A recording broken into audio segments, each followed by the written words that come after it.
Hello दोस्तों, नमस्कार। स्वागत है एक बार फिर से आपके अपने प्रिय चैनल पर। दोस्तों, आज जो आपके सामने बड़ी खबर लेकर आए हैं, जहां पर भारतीय वायुसेना की ताकत और बढ़ाने जा रहा है राफेल देने वाला दोस्त फ्रांस। लद्दाख में चाइना को मिलने वाला है मुंह तोड़ जवाब। साथ ही बताएंगे जहां पर चाइना के खिलाफ जापान ने रच दी है नई तिकड़ी। जी हाँ दोस्तों, अमेरिका फ्रांस के साथ पहली बार करने वाला है जापान ऐसा काम। हर तरह की खबरें आपको बताएंगे दोस्तों, लेकिन उससे पहले अगर आप भी मानते हैं कि मोदी जी है तो हर चीज मुमकिन है और चाइना जैसे 4 देशों को भारत अकेला चारों खाने चित कर सकता है दोस्तों, तो इस वीडियो को भी कर दीजिए लाइक, चैनल को कर दीजिए सब्सक्राइब, बेल आइकन दबाइए, साथ ही कमेंट बॉक्स में लिख दीजिएगा जय हिंद। जी हाँ दोस्तों, तो खबरों में आगे बढ़ने से पहले जान लेते हैं आज के बड़े हेडलाइंस, जहाँ पर नेपाल में राजनीतिक खींचतान जारी है। प्रधानमंत्री ओली और प्रचंड की बैठक को लेकर बड़ी खबर है दोस्तों, बताएंगे ये खबर। साथ ही बताएंगे जहां पर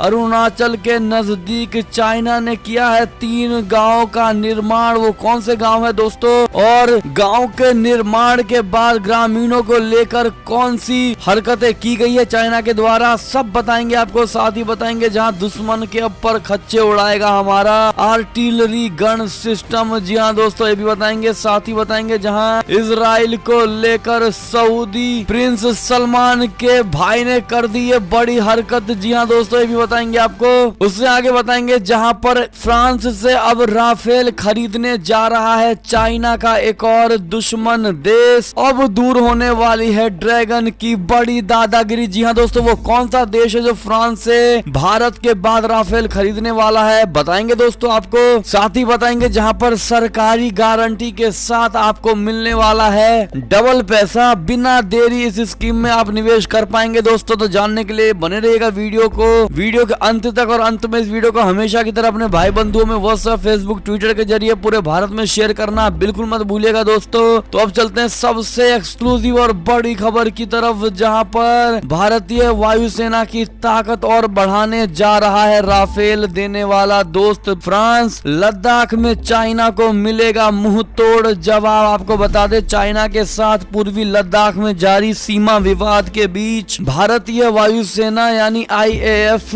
अपनी ताकत और बढ़ाने जा रही है। ये ताकत कोई और नहीं बल्कि राफेल विमान देने वाला भारत का दोस्त फ्रांस ही बढ़ाएगा। दरअसल भारत सरकार फ्रांस के एक प्रस्ताव पर विचार कर रही है, जिसमें वो 6 Airbus 330 multi role transport tanker aircraft खरीदेगी। ये एक multi role mid air refueller aircraft है। इसके आने से लद्दाख में भारतीय वायुसेना की स्थिति पहले की तुलना में और बेहतर हो जाएगी। अभी भारतीय वायुसेना के पास 7 रूसी IL-76M रिफ्यूलर्स एयरक्राफ्ट लेना चाहती है। एयरक्राफ्ट है साउथ ब्लॉक के सूत्रों के अनुसार, जहां भारतीय वायुसेना ब्रिटिश कंपनी से लीज पर एयरबेस 330 MRTT को लेना चाहती है, तो वहीं फ्रांसीसी प्रस्ताव में कम दरों पर 5 से 7 साल पुराने एयरक्राफ्ट शामिल हैं। वायुसेना पिछले 1 दशक से MRTT एयरक्राफ्ट को खरीदने के लिए काफी उत्सुक रही है। जी हाँ दोस्तों, ऐसे में ये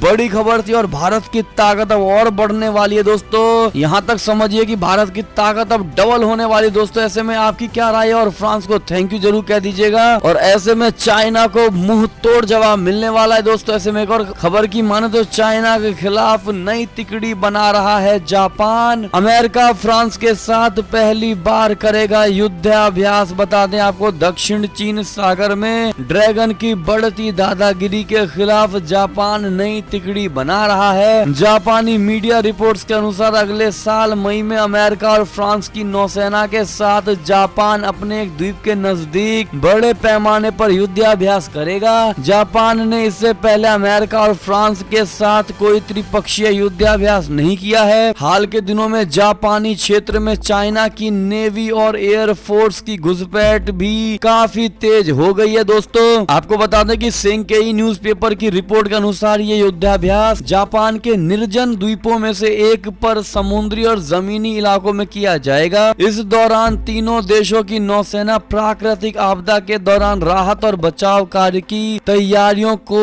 जांचेगी। हालांकि विशेषज्ञों ने आशंका जताई है कि इसका प्रमुख उद्देश्य चाइना के खिलाफ रक्षात्मक तैयारियों को बढ़ाना है। ऐसे में दोस्तों पर्यटकों के उद्देश्य जिस प्रकार से चाइना के खिलाफ रक्षात्मक तैयारियां बढ़ाना है, इसको लेकर आपकी क्या राय है दोस्तों? और जापान के इस बड़े एक्शन का आप स्वागत करते हैं, हाँ या ना? कमेंट करके जरूर बता दीजिएगा। एक और खबर की माने तो नेपाल में राजनीतिक खींचतान जारी, पीएम ओली और प्रचंड की बैठक बेनतीजा हो गया है। जी हाँ दोस्तों, बता दें नेपाल में सत्तारूढ़ नेपाल कम्युनिस्ट पार्टी की केंद्रीय सचिवालय की बहुप्रतीक्षित बैठक शनिवार को बिना किसी नतीजे के समाप्त हो गई है। प्रधानमंत्री केपी शर्मा ओली की पार्टी के कार्यकारी अध्यक्ष पुष्प कमल दहल प्रचंड के साथ आमने सामने की बैठक दोनों के बीच राजनीतिक खींचतान को समाप्त करने में विफल रही है। एनसीपी के प्रवक्ता नारायण काजी श्रेष्ठ ने बताया कि प्रधानमंत्री के सरकारी आवास पर हुई बैठक में फैसला लिया गया कि रविवार को काठमांडू के धुम्बराही में पार्टी के केंद्रीय कार्यालय में आयोजित होने वाली स्थायी समिति की बैठक में सभी एजेंडों पर चर्चा की जाएगी। उन्होंने बताया कि केंद्रीय सचिवालय की बैठक में पार्टी की समस्याओं पर चर्चा की गई, लेकिन कोई निष्कर्ष नहीं निकल सका। पार्टी सूत्रों ने बताया कि एनसीपी के कार्यकारी अध्यक्ष और पूर्व प्रधानमंत्री प्रचंड के प्रधानमंत्री और पार्टी के अध्यक्ष ओली के साथ केंद्रीय सचिवालय की बैठक में शामिल होने से पहले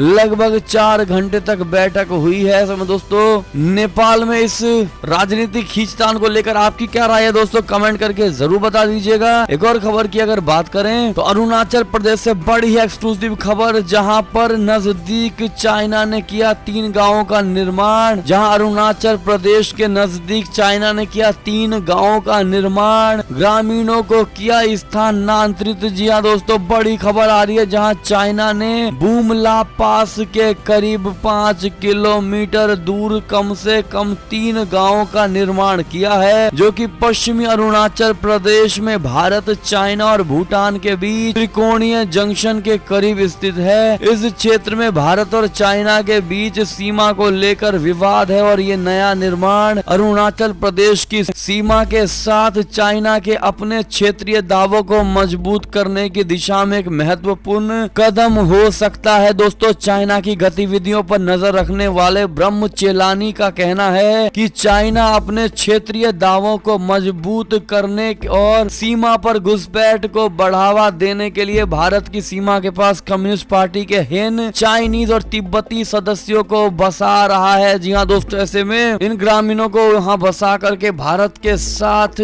चाइना गेम खेलने की कोशिश कर रहा है। दोस्तों, इसको लेकर आपकी क्या खबर, आपकी क्या राय हो सकती है दोस्तों? कमेंट करके अवश्य ही बता दीजिएगा। एक और खबर की अगर बात कर दें तो दुश्मन के पर खच्चे उड़ाएगा आर्टिलरी गन सिस्टम, भारतीय सेना कर रही है ट्रायल। जी हाँ दोस्तों, आपको बता दें, कोरोना वायरस महामारी और लॉकडाउन के बाद देश को आत्मनिर्भर भारत का संदेश दिया जा रहा है। तकनीक उद्योग को बढ़ाने के साथ साथ भारत रक्षा प्रणाली को भी आत्मनिर्भर बनाने में लगा हुआ है। इसी कड़ी में भारत में निर्मित howitzer advance field artillery gun system का ट्रायल किया जा रहा है। डीआरडीओ द्वारा विकसित की गई इस बंदूक को भारतीय सेना की जरूरत को ध्यान में रखकर बनाया गया है। इस बंदूक के जरिए लगभग 50 किलोमीटर लंबी दूरी पर टारगेट को नष्ट किया जा सकता है। न्यूज एजेंसी एनआई ने इस गन के ट्रायल का वीडियो ट्वीट किया है। इस आर्टिलरी गन सिस्टम का ट्रायल महाराष्ट्र के अहमदनगर में किया जा रहा है। जी हाँ दोस्तों, ऐसे में भारत एक से एक नए मुकाम छूता हुआ नजर आ रहा है दोस्तों, और भारत अपने आप को पूरी तरह से मजबूत करने में लगा हुआ है। ऐसे में आपकी क्या राय है दोस्तों? और भारतीय सैनिकों पर आपको कितना भरोसा है? 0 से 100% में 1 अंक अवश्य दीजिएगा दोस्तों। एक और खबर की अगर माने तो इजराइल को लेकर सऊदी प्रिंस सलमान के भाई हुए बागी, जमकर निकाली भड़ास। जी हाँ दोस्तों, सऊदी अरब और इजराइल की दुश्मनी जग जाहिर है। हालात ये है कि 1948 में इजराइल की स्थापना के बाद से आज तक सऊदी ने मान्यता नहीं दी है। हाल के दिनों में दोनों देशों के बीच रिश्तों में कुछ तेजी देखी गई थी, लेकिन सऊदी के एक प्रिंस ने फिर दोनों देशों के बीच कड़वाहट पैदा कर दी है। रविवार को बहरीन सुरक्षा सम्मेलन में सऊदी के एक ताकतवर प्रिंस तुर्की अल फैसल ने इजराइल की कड़ी आलोचना की है दोस्तों। उन्होंने इजराइल को पश्चिमी औपनिवेशिक शक्ति तक करार दे दिया है, आपको बता दें। ऐसे में एक और बड़ी खबर की ओर चले, जहां फ्रांस से राफेल खरीदने जा रहा है चाइना का एक और बड़ा दुश्मन। ड्रैगन की दादागिरी के खत्म हो गए हैं दिन। जी हाँ दोस्तों, आपको बता दें कि चाइना के आक्रामक रवैये से परेशान इंडोनेशिया और फ्रांस से राफेल लड़ाकू विमान खरीदने जा रही है। फ्रांस की रक्षा मंत्री फ्लोरेंस पार्ले ने एक इंटरव्यू में इस डील की पुष्टि करते हुए कहा है कि 36 राफेल विमान बेचने को लेकर दक्षिण पूर्वी एशियाई देश इंडोनेशिया के साथ डील फाइनल हुई है। लंबे समय से दोनों देशों के बीच राफेल विमानों की बिक्री को लेकर बातचीत चल रही थी। अब साउथ चाइना सी में न केवल ड्रैगन के युद्धपोतों बल्कि उसके फाइटर जेट्स के लिए भी खतरा बढ़ जाएगा। जी हाँ दोस्तों, ऐसे में आपकी क्या राय है अवश्य ही बता दीजिएगा। एक और अगर खबर की माने तो जम्मू कश्मीर के श्रीनगर में सुरक्षा बलों की टीम पर आतंकी हमला, एक जवान और एक स्थानीय नागरिक हो गया है घायल। जी हाँ दोस्तों, ऐसे में हमारे जवान शहीद को श्रद्धांजलि कमेंट सेक्शन में जरूर लिख दीजिएगा दोस्तों, ताकि आपकी बात को आगे तक पहुंचाई जाएगी। एक और खबर की माने तो यूएस इंटेलिजेंस डायरेक्टर का दावा, चीन को लोकतंत्र और स्वतंत्रता के लिए सबसे बड़ा वैश्विक खतरा है। जी हाँ दोस्तों, अमेरिकी इंटेलिजेंस के निदेशक जॉन रैटक्लिफ ने कहा कि चाइना द्वितीय विश्व युद्ध के अंत के बाद से लोकतंत्र और स्वतंत्रता के लिए सबसे बड़ा वैश्विक खतरा बन गया है। उन्होंने बीजिंग के बढ़ते प्रभाव का मुकाबला करने के लिए द्विदलीय प्रतिक्रिया का आह्वान किया। वहीं राजनीतिक विश्लेषकों का मानना है कि चाइना और व्यापार और मानव अधिकारों को लेकर खराब रिकॉर्ड है। उसके ऊपर जिस तरह के जासूसी और प्रौद्योगिकी चोरी के आरोप लगते रहते हैं, ऐसे में जो बाइडेन के सत्ता में आने के बाद भी ट्रंप के इन फैसलों में बदलाव की संभावना बहुत कम दिखाई देती है। दोस्तों, राष्ट्रीय खुफिया निदेशक जॉन रैटक्लिफ ने समाचार पत्र वॉल स्ट्रीट जर्नल में प्रकाशित अपने एक आलेख में लिखा कि चाइना अमेरिकी रहस्यों की चोरी कर अपनी शक्ति बढ़ा रहा है और उसके बाद बाजार से अमेरिकी कंपनियों को हटाने का प्रयास कर रहा है। ट्रंप प्रशासन ने चीनी उत्पादों पर शुल्क लगाने और बौद्धिक संपदा की चोरी का आरोप लगाते हुए चाइना के खिलाफ सख्त रवैया अपनाया है। रैटक्लिफ ने कहा, खुफिया जानकारी से साफ है कि बीजिंग अमेरिका और बाकी दुनिया पर आर्थिक, सैन्य और तकनीकी रूप से हावी होने का इरादा रखता है। उन्होंने कहा, चाइना की कई प्रमुख सार्वजनिक पहल और प्रमुख कंपनियां चाइना कम्युनिस्ट पार्टी के गतिविधियों के लिए आवरण की एक परत पेश करती है। जी हाँ दोस्तों, ऐसे में ये बड़ी खबर मानी जा रही है दोस्तों। और आप भी अगर यूएस के इंटेलिजेंस डायरेक्टर का दावा बिल्कुल सच बताते हैं दोस्तों और मानते हैं कि उनकी कही गई एक एक बात में सच्चाई है, तो आप भी कमेंट सेक्शन में चाइना को लेकर 2 बार। ऐसे में ये थी अब तक की सारी बड़ी खबरें। आपको हमारी खबरें कैसी लगी? आशा करता हूँ काफी अच्छी लगी होगी। अगर जरा भी अच्छी लगी है तो इस वीडियो को हमेशा की तरह अपने भाई बंधुओं में व्हाट्सएप, फेसबुक, ट्विटर के जरिए पूरे भारत में शेयर करना बिल्कुल मत भूलिएगा। और अभी कर दीजिए इस वीडियो को लाइक, चैनल को कर दीजिए सब्सक्राइब, बेल आइकन दबाइए, साथ ही कमेंट बॉक्स में लिख दीजिएगा जय हिंद, जय भारत। तो मिलते हैं आपसे अगली बड़ी खबर में, तब तक अपना ख्याल रखिएगा दोस्तों, घर में रहिएगा। धन्यवाद।